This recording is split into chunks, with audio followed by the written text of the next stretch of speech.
ইদানিং খেজুর গাছ দেখলেই বড্ড বেশি প্রবাসীদের কথা মনে পড়ে যায়। এই গাছটির কথা ভাবুন না, সারা বছর অযত্ন অবহেলা, যেই রসের সময় এসেছে সেই যত্ন আপনি শুরু হয়ে গেছে। প্রবাসীদের বেলায়ও তাই। যখন একটা মানুষ দেশে থাকে অবহেলা অনাদারের শেষ নেই, কিন্তু যখনই একটা ভালো দেশে যায় অর্থাৎ প্রবাস জীবনে যায় তখনই সবাই তার সাথে কন্ট্যাক্ট করতে চায়। যে ছেলেটি পরিবারের কথা চিন্তা করে ঘর ছাড়লো, সংসার ছাড়লো, শহর ছাড়লো, দেশ ছাড়লো, দিন শেষে তার মনের ব্যথা কেউ বোঝে না। প্রতিদিন ফোনে কথা হয়, ওপাশে হাসির শব্দ শোনা যায়, কিন্তু বুকের ভেতরের যে আর্তনাদ সেটি কিন্তু কেউ শোনে না।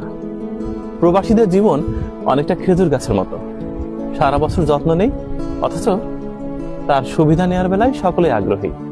আহা, প্রবাস জীবন কত কষ্টের। 30 ডিসেম্বর জাতীয় প্রবাসী দিবস। প্রবাসীদের নিয়ে কোনো উৎসব অনুষ্ঠান কি হয়? হয় না। প্রবাসীরা শুধুমাত্র দুধ দেয়া গরু, যত পারো নিয়ে নাও। যে মানুষ প্রবাসে থাকে সেই জানে প্রবাস জীবন কতটা কষ্টের।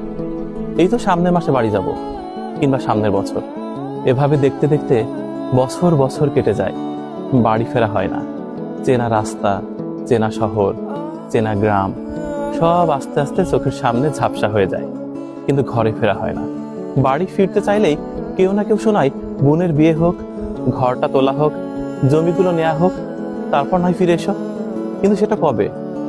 প্রবাসীরা জানেন না নিজের গ্রামের কত চেনা মুখ অচেনা হয়ে যায়।